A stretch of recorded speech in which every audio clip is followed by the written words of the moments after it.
Hi everyone, welcome back to my YouTube channel. बच्चों, आज मैं आपको केमिस्ट्री पोर्शन का सिलेबस डिस्कस करने वाली हूँ। टीजीटी साइंस का, बायो का और फिजिक्स का मैंने पहले ही बता दिया था आपको। सारा सिलेबस मैंने अच्छे से डिस्कस किया था। आज हम केमिस्ट्री का डिस्कस करने वाले हैं। देखो, सबसे पहला जो टॉपिक आता है वो आता है हमारे पास मोल कंसेप्ट। सबसे पहले जो टॉपिक आता है मोल कंसेप्ट। मोल कंसेप्ट श्योरिटी बच्चों, यहाँ से 1 नंबर का क्वेश्चन आपको जरूर मिलेगा। कई बार तो यहाँ से 2-2 नंबर के भी क्वेश्चन आए, मतलब 2 क्वेश्चन भी यहाँ से आए हैं, पर 1 नंबर की तो इसकी पूरी श्योरिटी है। ठीक है, मोस्ट इंपॉर्टेंट है और यहाँ से क्वेश्चन जरूर आता है। सेकंड हमारे पास एटॉमिक स्ट्रक्चर। सेकंड हमारे पास एटॉमिक स्ट्रक्चर। एटॉमिक स्ट्रक्चर में से बच्चों देखो, या तो मॉडल से क्वेश्चन पूछ लेगा, रदरफोर्ड मॉडल, बोर मॉडल, ये इनसे पूछ लेगा, या फिर आपसे क्वांटम नंबर से क्वेश्चन पूछा जाता है। एन की वैल्यू, एल की वैल्यू, एम की वैल्यू, एस की वैल्यू, यहाँ से क्वेश्चन पूछा जाता है। पिछली बार आया था मॉडल से, रदरफोर्ड मॉडल और बोर मॉडल, 2 क्वेश्चन यहाँ से आए थे। तो ये भी बहुत ज्यादा इंपॉर्टेंट है एटॉमिक स्ट्रक्चर। ठीक है। थर्ड हमारे पास पीरियोडिसिटी से। थर्ड हमारे पास पीरियोडिसिटी से। पीरियोडिसिटी से या तो हमारे पास जैसे अब जेड की वैल्यू कुछ दे देगा, जेड इज इक्वल टू 118। आप ये बताओ, ये एस ब्लॉक है, पी ब्लॉक है, डी ब्लॉक है, या फिर हेलोजन है, एल्काइल अर्थ मेटल है। एक तो क्वेश्चन ये आता है, या फिर कॉन्फ़िगरेशन से भी पूछा जा सकता है यहाँ से। ठीक है, एक्सेप्शनल कॉन्फ़िगरेशन है तो उनसे क्वेश्चन पूछ लेगा। तो पीरियोडिसिटी भी इंपॉर्टेंट है। अब थर्मोडायनामिक्स। थर्मोडायनामिक्स बच्चों मैं तो कहूंगी नहीं कि इंपॉर्टेंट है।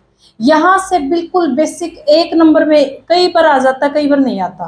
तो चाहो तो इसको कर लेना, चाहो तो स्किप भी कर देना, लेकिन मैं तो बता रही हूँ कि ये आ सकता है यहाँ से। ठीक है, पर इतना नहीं आता। बिल्कुल ऊपर ऊपर से आपको थर्मोडायनामिक्स बेसिक आइडिया लेना है, तो आपको थर्मोडायनामिक्स बिल्कुल बेसिक आइडिया सरफेस से कवर करनी है।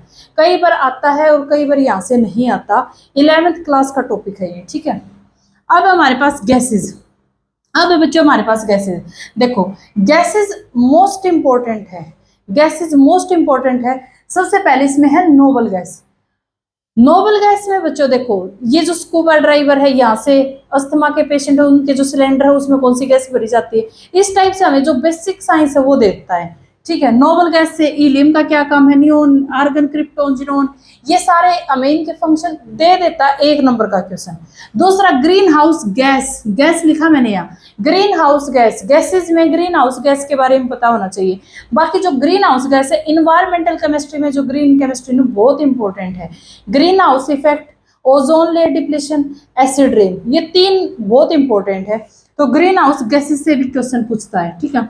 आइडियल गैस जैसे लो है, Boyle's law, Charles law, Gay Lussac's law, तो ये इंपॉर्टेंट है, आइडियल गैसेस है। बाकी और इंपॉर्टेंट गैसेस कौन सी है, प्रोड्यूसर गैस किसको बोलते हैं, लाफिंग गैस किसको बोलते हैं, इनका एक आइडिया में होना चाहिए। तो ये इंपॉर्टेंट गैसेस के अंदर आ गए। ठीक है। अब हमारे पास है पॉलीमर। पॉलीमर देखो, मैं आपको 3 टॉपिक बताती हूँ।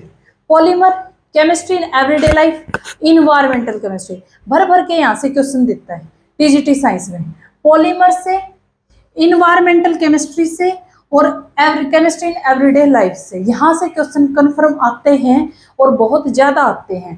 तो पॉलीमर्स इंपॉर्टेंट है यहाँ पे। ठीक है। आपको 4 पॉलीमर देगा इस साइड, 4 उनकी मोनोमर यूनिट देगा इस साइड, उनको आपको मिलान करवाना ये देता है हर बार। तो पॉलीमर से क्वेश्चन कंफर्म आएगा। उसके बाद है radio activity and nuclear reactor. देखो, रेडियो एक्टिविटी और न्यूक्लियर रिएक्टर से 1 नंबर का क्वेश्चन ये पूछा जाता है कई बार, कि जैसे न्यूक्लियर रिएक्टर में कूलेंट का क्या काम है, मॉडरेटर का क्या काम है, या फिर इनकी रिएक्शंस दे देता है कुछ भी, मतलब D2O हैवी वाटर, उसको किसके रूप में यूज करते हैं। तो ऐसे न्यूक्लियर रिएक्टर से क्वेश्चन देता है वो 1 नंबर का यहाँ से। ठीक है। उसके बाद है मेटलर्जी, मोस्ट इंपॉर्टेंट। मेटलर्जी से क्वेश्चन आता है, मोस्ट इंपॉर्टेंट है। मेटलर्जी में जैसे और वगैरह से क्वेश्चन पूछ लेगा, और से बताओ जैसे कलामाइन किसका और है, एक तो ये उसका फेवरेट क्वेश्चन है। और बैटरी, जैसे लेड स्टोरेज बैटरी से, सेल से, कैथोड में कौन सी सेल यूज की गई है, एनोड में कौन सी सेल यूज की गई है, इनसे क्वेश्चन पूछेगा। ठीक है। मेटलर्जी में नॉन मेटल, मेटल मिक्सर यहाँ से, और दूसरा ये इससे प्रोसेस से क्वेश्चन पूछा जा सकता है कि leaching process, calcination process, roasting process, इनका हमें सिंपल सा आइडिया होना चाहिए कि किस में क्या है। वैसे ये पीजीटी का टॉपिक है जो प्रोसेस है, बाकी मेटलर्जी के अंदर है, तो हमें इनका आइडिया होना चाहिए। ठीक है। और है ना, और ये थोड़ा ट्रिक से याद कर लेना, सारे और बहुत इंपॉर्टेंट है, और से हर बार 1 नंबर में यहाँ से क्वेश्चन आता है। उसके बाद है acid, base and salt, important है। लुईस एसिड, आर्सेनिक एसिड, मतलब ये यहाँ से पूछे जाते हैं, ठीक है।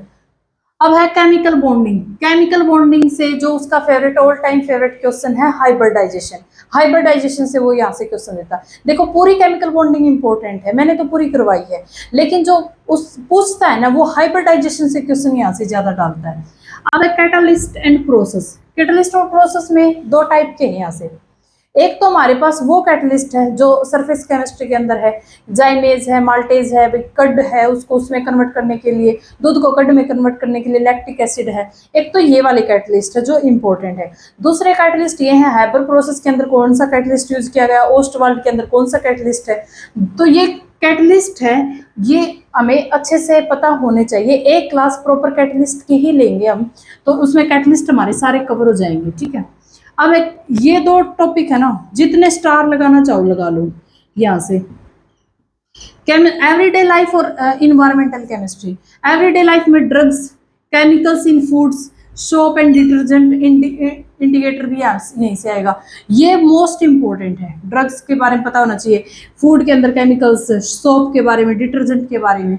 और इन्वायरमेंटल केमिस्ट्री में ओजोन लेयर, वो कंप्लीट पता होना चाहिए, डिप्लीशन ओजोन लेयर, ठीक है। यहाँ से बीओडी का कंसेप्ट बहुत ही इंपॉर्टेंट है। स्मोक, केमिकल, फोटोकेमिकल, केमिकल, ये सारा पता होना चाहिए। एसिड रेन के बारे में पता होना चाहिए, ग्रीन केमिस्ट्री के बारे में, ग्रीन हाउस इफेक्ट वगैरह सब कुछ, ये मोस्ट इंपॉर्टेंट है, यहाँ से कंफर्म क्वेश्चन आते हैं, ठीक है। अब हमारे पास मैटर। देखो मैटर के अंदर सॉलिड, लिक्विड, गैस। गैस का मैंने बता दिया सारा कि गैसेस बहुत इंपॉर्टेंट है। यहाँ पे गैसेस बहुत सारी और भी हैं, हाइड्रोजन गैस, जियोलाइट वगैरह, बहुत सारा और भी टॉपिक है। तो गैसेस इंपॉर्टेंट है बहुत ज्यादा। उसके साथ जो लिक्विड्स है, लिक्विड्स हम पढ़ते हैं +2 में सोल्यूशन चैप्टर में, उसका बेसिक आइडिया हमें होना चाहिए लिक्विड्स में, ठीक है। सोल्यूशन का बेसिक आइडिया होना चाहिए। सॉलिड स्टेट है, सॉलिड स्टेट जो +1 की बुक में है, उसका भी हमें बिल्कुल हल्का सा बेसिक पता होना चाहिए, डिफेक्ट्स वगैरह पता होने चाहिए, ठीक है। और दूसरा ये जो मोनोक्लिनिक है, ऑर्थोरोम्बस है, इनके जो वे अल्फा बीटा और इनके जो एंगल्स है, इनका हमें पता होना चाहिए। तो यहाँ से ये सॉलिड, लिक्विड और गैसेस तीनों इंपॉर्टेंट है। फ्यूल एंड पेट्रोलियम 1 नंबर का क्वेश्चन आता है यहाँ से, मैंने कल ही क्लास ली थी इसकी, 1 नंबर यहाँ से कंफर्म आता है, ठीक है। अब देखो एलॉय 1 नंबर। एलॉय से तो हर बार क्वेश्चन पूछा जाता है। एलॉय, निक्रोनियम किससे मिलकर बना है, ठीक है, ब्रोंज किससे मिलकर बना है। ये जो एलॉय है ना, यहाँ से क्वेश्चन जरूर देता है वो एलॉय से। उसके साथ साथ सीमेंट भी जरूरी है, ग्लास भी, सोल, 1-1 नंबर के। मतलब ये मानो ये तो कंफर्म है, इनमें से कभी आ जाता है और कभी वो छोड़ देता है, ठीक है। यहाँ से 2021 में एस्टेट में आया था मिट्टी से, ठीक है। अब हमारे पास है classification of organic compound. Organic compound में क्या क्या पूछता है, देखो ऑर्गेनिक में आईयूपीएसी नेम है ना, आईयूपीएसी नेम सिर्फ एक बार क्वेश्चन डाला उसने आईयूपीएसी नेम से, और वो भी एस्टेट 2020 में डाला था एक बार, बिल्कुल सिंपल सा क्वेश्चन डाला था, इसलिए मैंने आईयूपीएसी लिख दिया। अगर किसी को बिल्कुल 100% करनी है तो उसको आईयूपीएससी करना पड़ेगा, क्या पता फिर से डाल दे, ठीक है। तो आईयूपीएससी करने में कोई दोराई नहीं, मतलब कर लेना, छोड़ना नहीं है। दूसरा फंक्शनल ग्रुप की नॉलेज हमें होनी चाहिए, फंक्शनल ग्रुप की नॉलेज यहाँ से होनी चाहिए। और तीसरा आइसोमेरिज्म। ये 3 टॉपिक करने हैं। सबसे कम इंपॉर्टेंट जो मैं बोलूंगी वो आईयूपीएससी है, क्योंकि उसने सिर्फ एक ही बार क्वेश्चन डाला आईयूपीएससी से, अब तक और नहीं डाला। जीओसी मोस्ट इंपॉर्टेंट, जीओसी है मोस्ट इंपोर्टेंट। इसमें हमें सबसे पहले ये करने हैं, इंडक्टिव इफेक्ट क्या होता है, रेजोनेटिंग इफेक्ट क्या होता है, जो हमारे पास हाइपर कंजुगेशन वो क्या होता है। जीओसी में सबसे पहले हमें ये चारों के चारों इफेक्ट करने हैं। उसके बाद हमसे जो क्वेश्चन पूछा जाता है वो ये पूछा जाता है कि जैसे क्लोरीन है वो मेटा डायरेक्टिंग है, पैरा डायरेक्टिंग है, वो क्या है, NO2 है वो मेटा डायरेक्टिंग है या क्या है। अगर हमें ये तीनों आ गए तो हमें ये अपने आप ही आ जाएंगे कि ये कहाँ पे लगेंगे जाके, ठीक है। ये जैसे क्वेश्चन देते हैं, ये बेंजीन है, बेंजीन के ऊपर कुछ भी लगा दिया तो ये मेटा डायरेक्टिंग ग्रुप है, पैरा डायरेक्टिंग ग्रुप है, देगा लेगा इलेक्ट्रॉन, मतलब इस टाइप से मतलब आपसे पूछा जाता है यहाँ से, ठीक है। अब देखो इलेक्ट्रोफिलिक न्यूक्लियोफिलिक रिएक्शन है, इंपॉर्टेंट है, इलेक्ट्रोफिलिक कौन सी, न्यूक्लियोफिलिक कौन सी, मार्कोनी रूल इंपॉर्टेंट है और सेटजेफ रूल। यही 3-4 टॉपिक है जीओसी में जो इंपॉर्टेंट है। कभी भी केमिस्ट्री कहीं से भी कोई भी पेपर हो केमिस्ट्री का, ऐसा हो ही नहीं सकता कि जीओसी ना आए। और जीओसी में जो टीजीटी साइंस है उसमें तो बिल्कुल सिंपल क्वेश्चन आता है। तो आपको ये 4 टॉपिक है ना यहाँ से ये करने पड़ेंगे, ठीक है। उसके बाद है ओजोनोलाइसिस। देखो ओजोनोलाइसिस से अब तक हर बार क्वेश्चन पूछा गया है। ओजोनोलाइसिस तो मोस्ट इंपॉर्टेंट है, हर बार यहाँ से क्वेश्चन आता है।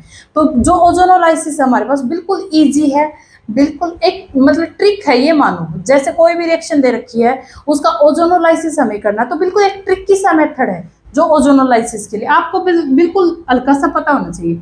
फिर उसके बाद मैंने लिखा नेमिंग रिएक्शन। देखो नेमिंग रिएक्शन का क्या है ना कि आपको मतलब नेमिंग रिएक्शन 10-15 नेमिंग रिएक्शन है जो करनी है, ठीक है। उसको मतलब नाम से भी याद करना है और प्लस उसके प्रोडक्ट्स भी पता होने चाहिए। अब आपके क्वेश्चन क्या आता है, जैसे यहाँ पे कोई रिएक्टेंट दे दिया और प्रोडक्ट आपसे पूछेगा, वो लगभग जो आपसे दिया जाता है वो नेमिंग रिएक्शन में ही दिया जाता है, ठीक है। जो रिएक्टेंट दिया जाता है, प्रोडक्ट दिया जाता है, वो आपका एक नेमिंग रिएक्शन का दिया जाता है। 10 या 15 नेमिंग रिएक्शन है जो इंपॉर्टेंट है, वो आपको सिर्फ याद करनी है। उनका मैकेनिज्म नहीं पढ़ना, उनका ये इंटरमीडिएट नहीं पढ़ना, कुछ भी नहीं पढ़ना। आपको हल्का सा नेमिंग रिएक्शन ये होनी चाहिए कि हाँ, जैसे अब कोलवेज इलेक्ट्रोलिसिस है तो आपको पता होना चाहिए। वैसे है ये 11th-12th में, लेकिन आपके पूछी जाती है इसलिए बता दिया, ठीक है। तो नेमिंग रिएक्शन भी आपको पता होनी चाहिए। वो आपके पूछी गई थी स्टेट में कि प्राइमरी सेकेंडरी और टर्सरी एमिंग को अलग करने के लिए रिएक्शन थी, तो वो दी जाती है आपके। तो 10 या 15 नेमिंग रिएक्शन है जो इंपॉर्टेंट है, वो आपको कवर करनी है। अब देखो इतना मैंने ये बता दिया सिलेबस, इसमें से भी अगर कुछ और रहेगा आगे तो इतना तो हम पहले कवर करेंगे, उसके बाद अगर कुछ और रहेगा तो आगे देख लेंगे। जैसे एक कोऑर्डिनेशन है, एक ही बार क्वेश्चन डाला हुआ है कोऑर्डिनेशन से, तो लास्ट में जाते जाते कोऑर्डिनेशन का एक हल्का सा 10-15 मिनट की एक वीडियो है, वो मैं बना दूंगी, आप देख लेना, ठीक है। तो थोड़ा सा मतलब जो ये टॉपिक है ये ज़्यादा इंपॉर्टेंट है, आप इनको पहले फोकस करो, इनको करो। उसके बाद जो बचे हुए टॉपिक है उनको थोड़ा सा मतलब बाद में देख लेना कि आपका पेपर क्वेश्चन ना रहे वहाँ से, ठीक है। तो मिलते चलो नेक्स्ट वीडियो में। Thank you so much.